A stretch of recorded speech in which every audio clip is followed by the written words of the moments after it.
मुसलमानों की वो गवर्नमेंट अपने कब्जे में लेना चाहती है, लेकिन हम लोग ये होने नहीं देंगे।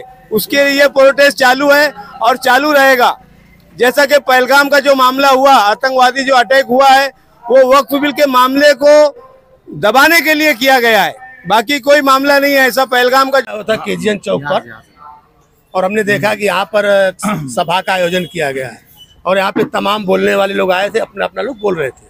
और हमने बोर्ड पे पढ़ा कि नहीं, कैसे जो पहलगाम में आतंकवादी हमला हुआ उसके विरोध में, वक्फ बिल के जो अमेंडमेंट हुआ उसके विरोध में, तो आप सुन रहे थे। तो ये जो सारे मसले हैं उस पर अपनी आप क्या राय रखते हैं? आपने सुना होगा, हमने जो कुछ भी आपसे पूछा है, आपकी इस पर क्या राय है? अभी जो वक्फ बिल का मामला चल रहा है, वो वक्फ बिल के लिए हमारे अबू हासिम आजमी साहब जो कि तशरीफ ला रहे हैं शांति नगर केजीएन चौक पर, उसके लिए हम लोगों ने यहाँ पर पब्लिक जमा किया है और बहुत सी पब्लिक अभी आ भी रही है, बहुत ज़्यादा पब्लिक जमा है।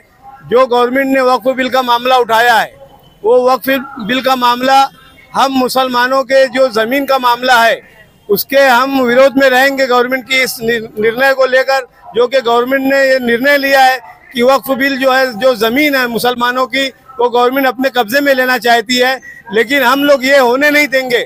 उसके लिए प्रोटेस्ट चालू है और चालू रहेगा। जैसा कि पहलगाम का जो मामला हुआ, आतंकवादी जो अटैक हुआ है, वो वक्फ बिल के मामले को दबाने के लिए किया गया है, बाकी कोई मामला नहीं है। ऐसा पहलगाम का जो मामला हुआ, आतंकवादी हमला हुआ, उसके हम भी खिलाफ है। हम भी चाहते हैं कि हमारी गवर्नमेंट पहलगाम का जो मामला हुआ उसके खिलाफ सख्त सख्त एक्शन ले। अभी आपने एक बात कही कि जो पहलगाम में आतंकी हमला हुआ, इसको सिर्फ जो वक्फ बिल के बारे में विरोध हो रहा था, इसको दबाने के लिए किया गया, मतलब उसमें हकीकत नहीं थी। नहीं, हकीकत तो है, मगर इसको गवर्नमेंट घुमाना चाहती है। वक्फ बिल का जो मामला इतना उभार किया, जितना कि हम लोगों ने प्रोटेस्ट कर रहे हैं मुसलमान हमारे भाई पूरे देश में, उसको घुमाने के लिए उस मामले को गवर्नमेंट ने ये काम किया है। सरकार का कहना था कि जैसे CAA पर मुसलमानों को बहकाया गया, उसी तरह से जो नेता हैं, जो वक्त की संपत्तियों पर कब्जा जमाए बैठे हैं, जो बड़े बड़े लोग हैं, जो मैनेजर हैं, तो उनका कहना था कि ये लोग औने पौने भाव में, कम भाड़े पर प्रॉपर्टी दे करके फायदा कमा रहे, जबकि जो नीचे का मुसलमान है, जो पसमानदा है, जो पिछड़ा हुआ है, जिसमें कि अंसारी हुआ, दुनिया हुआ और जितने और मुसलमान हैं, उनको कुछ मिला नहीं। ये तो गवर्नमेंट का काम है, क्योंकि हम लोग हिंदुस्तान के बाशिंदे, यहाँ के नागरिक है। अगर कोई आदमी तकलीफ में है, गरीब है या अमीर है, उनको संभालने का काम गवर्नमेंट का है। मुसलमान हो या गैर मुस्लिम हो, हमारे हिंदू भाई भी बहुत से गरीब हैं, तो वो काम तो गवर्नमेंट का होता है ना। तो अभी जाति जनगणना आपने सुना होगा, कल सुना कि नहीं सुना आप लोगों ने, कि सरकार ने एक बात की है कि जाति जनगणना होगी, सभी की जातियां पूछी जाएगी। और मैं बगल में था तो हमने एक सवाल किया था, उसमें एक वक्ता थे, उनसे हमने कहा कि जैसे इस्लाम है तो उसमें कोई जातियों का जिक्र नहीं है। तो अब जैसे कि हिंदुओं में था, जातियां थी, सवर्ण है, OBC है, SC ST है, तो पहले सिर्फ यही बोला जाता था। अब उसमें गिने जाएंगे कितने ब्राह्मण हैं, कितने बनिया हैं, कितने राजपूत हैं और कितने। तो अब इसमें भी, इस्लाम के अंदर भी जितने मुसलमान हैं उनको भी बताया जाएगा कि कितने बहना हैं, कितने दुनिया हैं, कितने अंसारी हैं और कितने सैयद हैं, कितने पठान हैं। तो उस पर आपकी क्या राय है?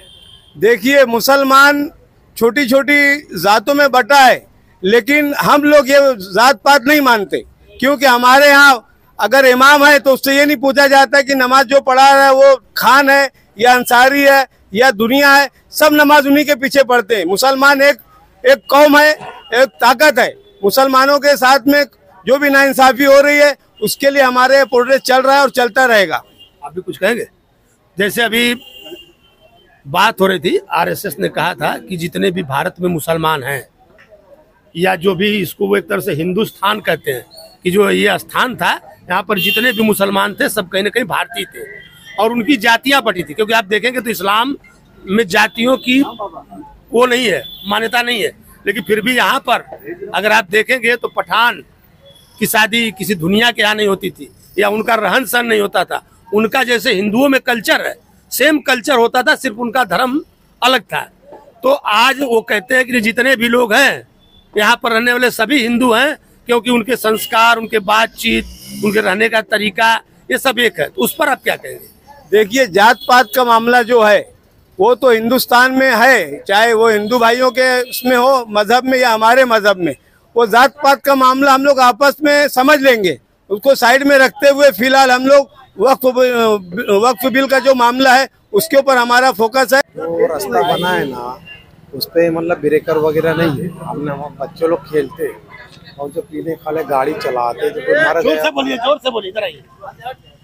जो रास्ता बना है ना, उस पे ब्रेकर वगैरह नहीं है, ब्रेकर वगैरह नहीं है। बच्चे हमारे खेलते हैं, कोई गाड़ी चला देगा तो इसका जिम्मेदार कौन रहेगा? ये सामने वाले रोड पे आप बता रहे हैं? हाँ, ये जो रास्ता बना है अभी फिलहाल बिलाल नगर, आप रास्ते पे मतलब ब्रेकर चाहते हैं? हाँ, ब्रेकर बनाओ। ऐसा कैसे बच्चे जो खेलते हैं, कोई गाड़ी चला दिया, कोई पीका के गाड़ी एकदम फास्ट जाती है मेरे घर के पास से, कुछ हुआ आस्था अगर तो फिर क्या करने का? इधर आपका घर? ये बिलाल नगर में सीधा जो रास्ता बना है अभी बिलाल, वहाँ पे। चलिए व्यवहार करो आप। मैं बस दिखा सकता हूँ, मेरा काम दिखाना है, हमारा काम दिखाना है उस पे।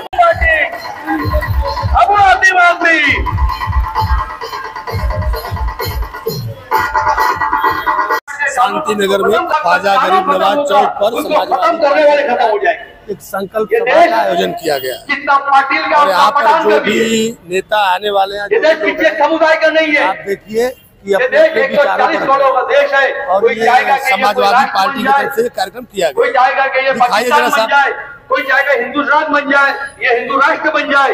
ये देश हिंदुस्तान था, हिंदुस्तान है और हिंदुस्तान ही रहेगा। न ये हिंदू राष्ट्र बनेगा, न ये पाकिस्तान बनेगा। तो चलाना है तो सबको लेकर और सबका साथ, सबका विकास का जो झूठा नारा आपने दिया है उस सारे को सच में बदलना पड़ेगा।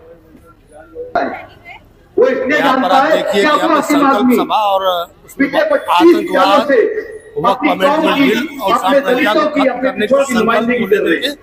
ये मीटिंग की जा रही है। अगर अबू आसिम साहब सभा का आयोजन और बाकी नेता दिखाई मंच पे, तो वही आपका पड़ोसी है जो बचपन से आपके साथ रहा है। मुसलमान तो वही है जिसकी मस्जिद के बाहर हमारी हिंदू बहनें अपने बच्चे लेके खड़े रहेंगे, दम कराने खड़े रहती थी। मुसलमान आपकी होली में है, मुसलमान आपकी दिवाली में है, आप उसकी ईद में हो, आप उसके मोहर्रम में हो, उसके बावजूद भी कुछ 10 से 5% अंधभक्त लोग जिनके दिमाग की जब गोबर वाला है, वो देश के बारे में नहीं सोचते, वो सोचते मुसलमानों को छोड़े। अरे मुसलमान कहाँ जाएंगे भाई?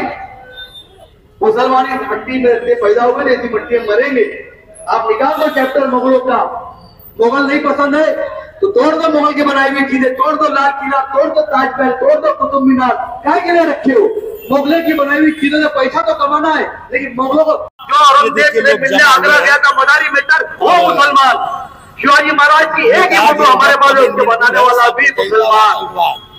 लेकिन वही शिवाजी महाराज को ऐसा बताया जाता है कि शिवाजी महाराज मुसलमानों के खिलाफ, शिवाजी महाराज मुसलमानों के खिलाफ नहीं थे। शिवाजी महाराज के आजू बाजू में कितने राजे जो मुसलमान थे, तो जंग तो उनसे ही होगी ना। जंग किससे होगी? जब रायगढ़ में शिवाजी महाराज ने अपना किला बनाया तो शिवाजी महाराज ने पूछा कि मुसलमानों के लिए मस्जिद बनाई कि नहीं बनाई।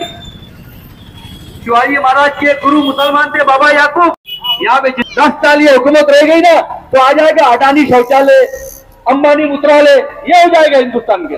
पानी का संकट हल नहीं करना है, पानी की समस्याओं तक पर बात कर रहे हैं मुसलमान है।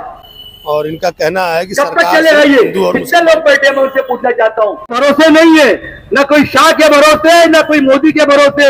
मुसलमान देश में अपने अल्लाह के भरोसे था, है और रहेगा। और जब तक क़यामत है हिंदुस्तान से मुसलमानों को निकाल नहीं सकता। मुसलमान कोई नरम चारा हो रहा नहीं है, हमारे लिए जिंदगी और मौत। चैनल का आके करो गरीबी नगर में किसी की मोबलंची, सही बात। आके करो केजीएन चौक पे किसी की मोबलंची, मालूम पड़ेगा मोबलंची क्या होती है। डरा रहे हो क्या? गरीब झुग्गी झोपड़पट्टी में बुलडोजर चला देते हो कि हम मरने के बाद इसी सरजमीन में दफन होते हैं, हमारी राख उड़ के कहीं नहीं जाती। मुसलमानों को बहुत ज्यादा हल्के में लेने की कोशिश, इतना ज्यादा गुस्सा, इतना ज्यादा गम मलाल है कि मैं आपको बता नहीं सकता। हर मुसलमान का बच्चा इस बात को देखता है, सोचता है। सोशल मीडिया सबके हाथ में है, ऐसी ऐसी वीडियो आती है, औरतों के बुर्के खींचे जाते हैं, दाढ़ी पकड़ी जा रही है, टोपी खींची जा रही है, मारा जा रहा है। कब तक करोगे भाई? देखा पिछले दिनों हमने बत्ती गुल का एक एहतजाज किया था। काफी लोग बोले बत्ती गुल क्या है? बत्ती गुल करने से पहले पहले अपनी बत्ती गुल करके देख लिया, बोलने की अपनी बत्ती गुल होती कि नहीं होती है, फिर किसी और की बत्ती गुल करेंगे।